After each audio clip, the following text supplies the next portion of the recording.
Nama Oppenheimer sedang ramai dibahas setelah perilisan sebuah film yang berjudul Oppenheimer. Film yang mengisahkan cerita di balik terciptanya bom atom oleh seorang fisikawan teoritis dan administrator sains Amerika yang lahir pada tanggal 22 April tahun 1904 di New York, Amerika Serikat. Lalu ada fakta menarik apa nih tentang orang yang dikenal sebagai Bapak Bom Atom? Kenapa ada beberapa orang menganggap bahwa Albert Einstein lah yang bertanggung jawab atas penemuan tersebut? Adakah sisi gelap dari seorang Oppenheimer? Untuk mengetahui jawabannya, mari kita lanjutkan pembahasannya.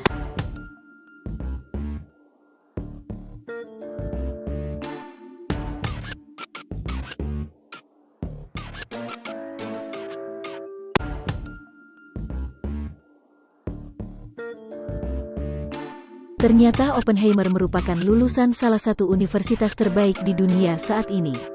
Oppenheimer, yang juga diketahui sebagai imigran Yahudi Jerman ini, menempuh pendidikan tingginya di Universitas Harvard untuk mempelajari kimia pada tahun 1922.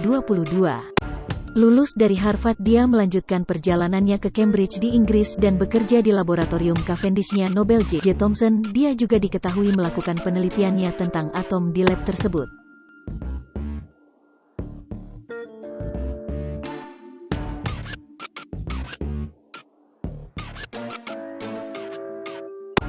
Setahun kemudian, Oppenheimer melanjutkan belajar di Universitas Göttingen, Jerman, salah satu pusat terkemuka di dunia untuk fisika teoritis.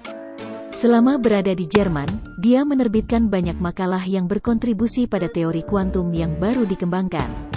Salah satu karya penting adalah pendekatan Born-Oppenheimer. Pada tahun 1927, Oppenheimer telah menerima gelar doktor dan menjadi profesor di University of California, Berkeley, dan California Institute of Technology. Dia menghabiskan 13 tahun berikutnya bolak-balik antara dua sekolah tersebut untuk melakukan penelitian penting dalam banyak bidang ilmiah termasuk fisika nuklir, teori medan kuantum, dan astrofisika.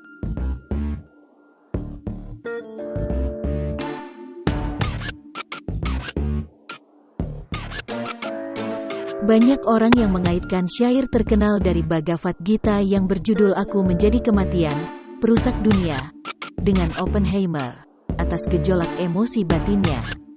Meskipun dia tidak benar-benar menganut, Oppenheimer sering mengungkapkan kekaguman dan penghormatannya pada agama Hindu, sastra, dan terutama bahasa Sanskerta. Ketertarikan Oppenheimer dengan bahasa Sanskerta dimulai selama tahun-tahun sarjananya di Universitas Harvard, di mana dia mempelajari berbagai bahasa, termasuk bahasa Sanskerta. Dia terpikat oleh sejarah bahasa kuno yang kaya, tata bahasa yang rumit, dan teks filosofis mendalam yang dicakupnya. Studi Oppenheimer tentang bahasa Sanskerta memberinya pintu gerbang untuk menjelajahi kedalaman filosofis Hinduisme. Afinitas tituler pada filosofi Hindu melampaui pengejaran akademisnya yang mencakup berbagai aspek termasuk gagasan tentang siklus kosmik, keterkaitan semua kehidupan, dan sifat keberadaan. Pada usia yang ke-10 tahun, Oppenheimer sudah mulai belajar fisika, kimia, dan mineral. Oppenheimer bahkan diundang oleh Klub Mineralogi New York untuk memberikan kuliah ketika dia baru berusia 12 tahun. Pada bulan September tahun 1922, ia mendaftar di Universitas Harvard dan lulus dalam 3 tahun. Selain belajar sains di Harvard, Oppenheimer juga mengambil mata kuliah agama, filsafat, sastra, dan bahasa. Bakatnya pada bahasa sama kemahirannya dengan fisika dan kimia. Dia menguasai 6 bahasa, termasuk bahasa Yunani, Latin, Prancis, Jerman, Belanda, dan bahasa Sanskerta.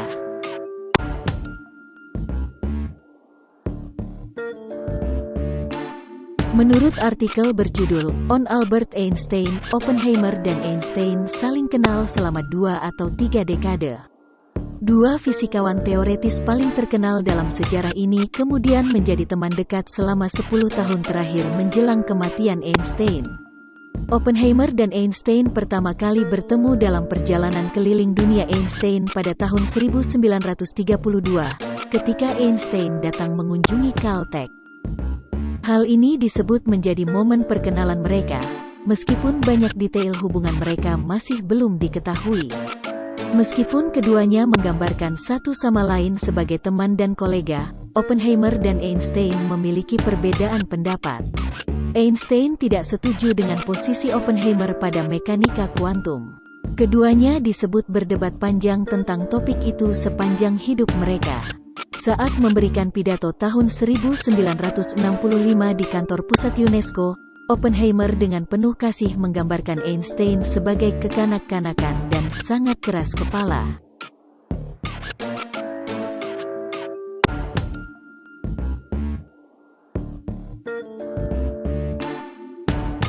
Hal ini membuktikan bahwa kedua ilmuwan tersebut memang memiliki konflik dan perbedaan pendapat.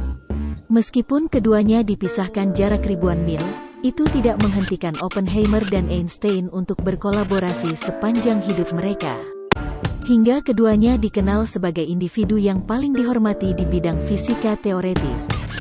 Meskipun Albert Einstein sering dikaitkan dengan pembuatan bom atom, sebenarnya dia tidak terlibat langsung dalam pengembangan senjata nuklir J. Robert Oppenheimer. Faktanya, Albert Einstein ditolak aksesnya untuk mengerjakan bom atom. Ia tidak diberikan izin karena kecenderungan politiknya dan koneksi Jerman yang menyebabkan dia dimisahkan uranium-235 dari uranium alami, menjadi direktur proyek Manhattan yang mengarah ke uji coba bom nuklir pertama. Di bawah kepemimpinan Oppenheimer, Laboratorium Los Alamos menjadi pusat inovasi dan kolaborasi. Dia memilih dataran tinggi terpencil Los Alamos, New Mexico pada tahun 1943. Sebagai tempat untuk upaya ilmiah yang inovatif ini. Setelah mengasimilasi ancaman nuklir dari Jerman, Presiden Roosevelt memutuskan laboratorium tersebut untuk mengembangkan bom atom yang dipimpin oleh tituler.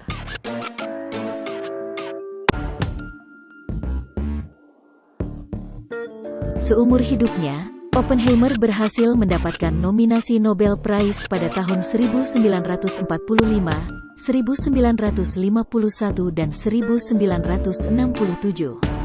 Namun sayang, Oppenheimer tidak pernah mendapatkan satupun penghargaan Nobel. Kontribusinya pada astrofisika termasuk prediksi terobosan tentang objek kosmik.